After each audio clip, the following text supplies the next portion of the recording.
Today we're in studio with Peter Lightfoot, the tech advisor for Crystal Lake Mining. Peter, how are you doing? I'm doing fine, thanks, Danielle. Great to be here. Great. We're excited to have you here with us at ECNN on site in the Eskay Camp.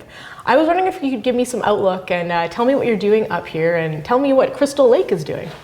Well, Crystal Lake has a very aggressive exploration program underway on about just over 400 square kilometers of ground in the Eskay Rift. They're busily searching for a wide range of different styles of mineralization in an area that has a lot of historic occurrences.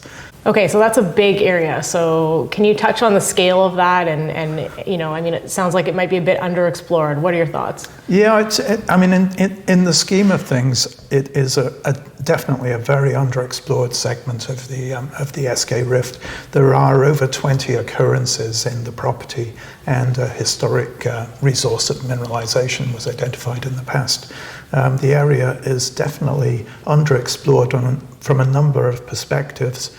You know, in your experience in the history, tell us more about why people would make the trek in here and yeah, well, battle through it. The Eskay Rift is one of those exceptionally unusual domains of crust, bits of the planet which are just super endowed with mineralization. There aren't a vast number of them, and they're scattered around the world. They're not everywhere.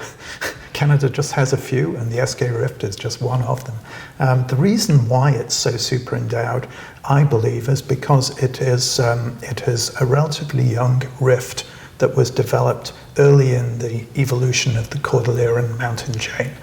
This rifting had effectively, the crust was able to separate out in an unusual scenario where the plates were moving next to one another, and that process of actual separation created space through which fluids and magmas could travel. If you don't have fluids and magmas doing special things, you can't make ore deposits. And the chaos associated with that process is really the critical fingerprint of a camp that has potential. So Eskay is one of those places, and there are a few others that are equally endowed, but this one here in northern BC is a real gem to start on.